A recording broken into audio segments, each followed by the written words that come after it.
Hi everyone, my name is Ally Sammarco and I'm a contributor with MeidasTouch. We need to talk about why the Republican Party is dead and why they should have a DNR. The reality of today is that Donald Trump has the entire Republican Party in the palm of his hands. Anything he believes is what becomes popular in the party. Anyone he doesn't like becomes ostracized out of the party. And if he said tomorrow that he wanted to rename the party the Trump Party, they would do it. That is in essence what a cult leader is. And at this point, no matter what the Republican Party does to try to create distance with him, it won't work. He is stuck like glue. I genuinely believe that if Ronald Reagan literally rose from the dead and defamed Trump, the party would repudiate Ronald Reagan and not Trump. Trump is going to win the nomination. He's going to win South Carolina. And the worst part is that even if by some miracle Nikki Haley won South Carolina, it literally wouldn't matter because Trump would go ahead and claim the primary was rigged, garnering even more support for him. And if God forbid Nikki Haley somehow won the nomination, he would take the whole party down with him. He could tell his supporters to never vote for a Republican again, and they wouldn't, just like that. In fact, he just said in a statement on True Social recently that anybody that makes a contribution to Bird Brain from this moment forth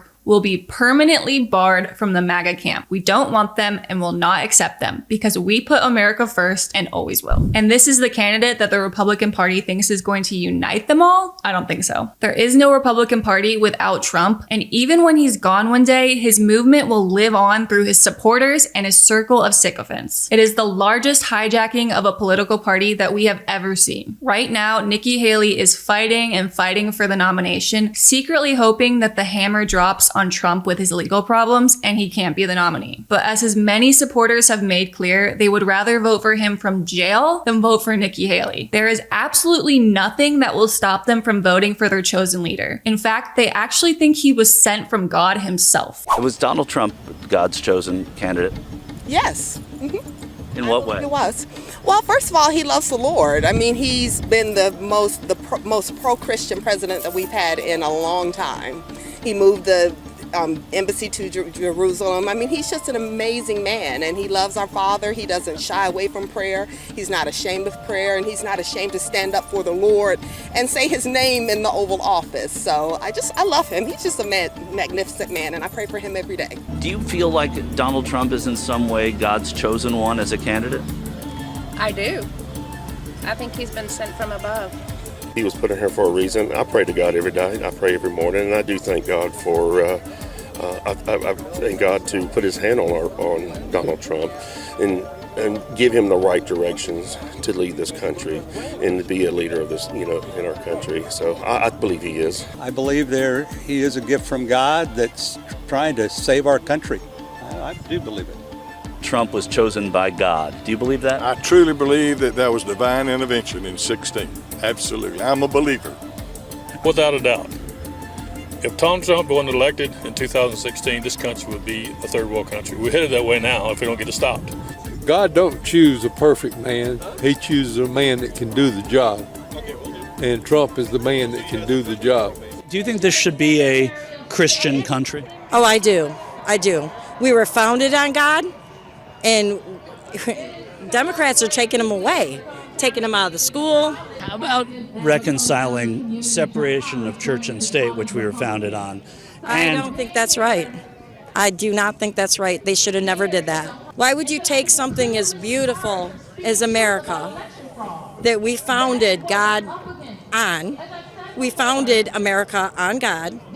Why would you try to destroy that and take it out of the schools and try to teach our children something that's what I mean about separation of church and state. It shouldn't be, though.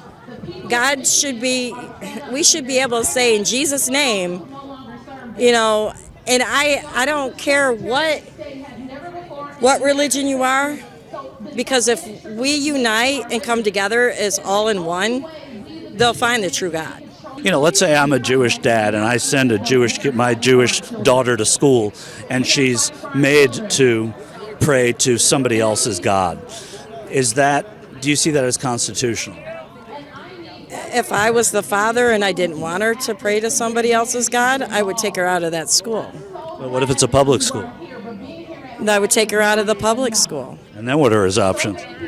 Homeschool. I believe it always has been a Christian nation. I believe that there is a covenant with God, and He will not let this country go and it will come back to what it was supposed to be, out of the slave state. Like I said, the Republican Party is dead. They could have dealt with him years ago, maybe dealt with some short-term blowback, lost a little bit of support, but they didn't. They let him fester and grow, and now they have a kingmaker. Because there is no scenario in which Trump is not the nominee, and if I'm being totally honest, there is no scenario in which the Republican Party would ever nominate a woman for president. As someone who comes from that world, I just don't see it happening. It says nothing about women or Nikki Haley, and it says everything about who resides in the party. Their version of a tough, strong leader is a rich, white man. That's how it's always been, and that is how it will always be. As many people know, Nikki Haley even had to change her name from Nimarata Randhawa to Nikki Haley in order to get a second look from the party. Too bad Vivek Ramaswamy didn't get the same MO. In this video I'm about to show you, Vivek's wife was told multiple times by Trump supporters that they couldn't support Vivek because his skin was too dark or because he was Muslim. He's actually Hindu, but watch this video here. What do people say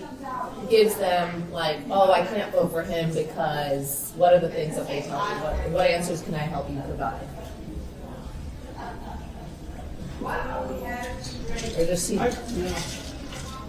Well, the only one I've had, and I couldn't even remember who said that to me, but they mentioned it's dark skins, and they think Muslim right away. And so I kind of set them straight on that, what they believe. I thought I was covering for it. I don't know, but and I tried to explain. There's not much we can do about that one. Well, there's nothing good. So you had a question about religion?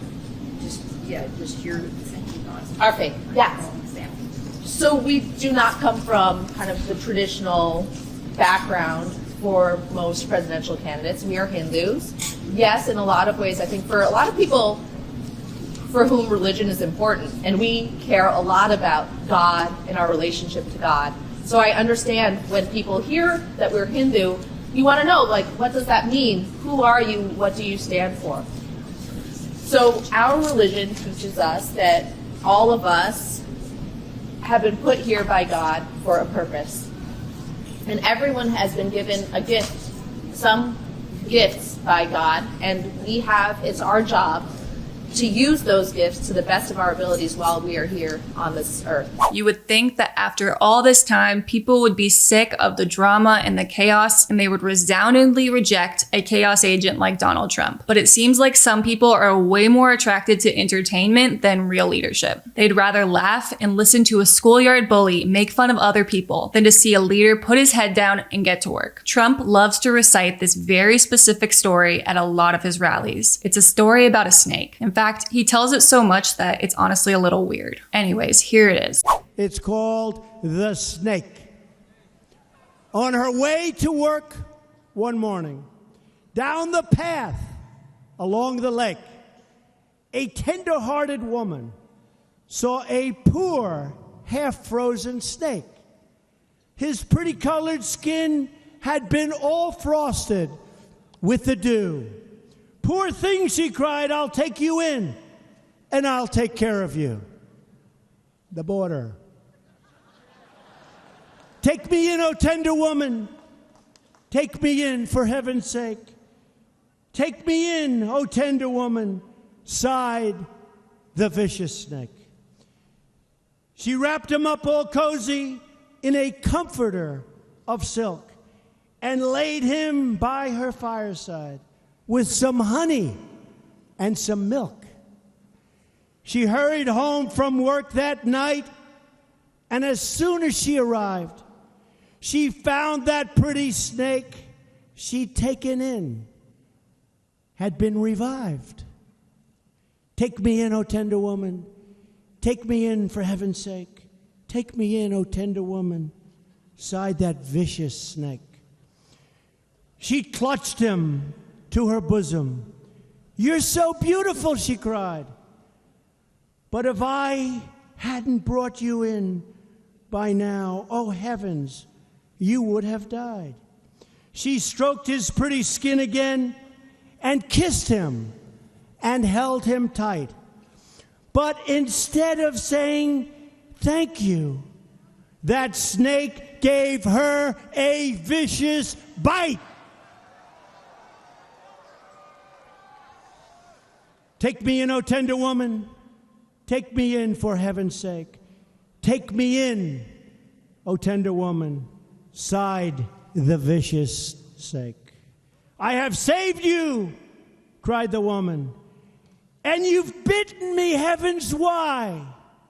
You know your bite is poisonous, and now I'm going to die. Oh, shut up, silly woman, said the reptile with a grin.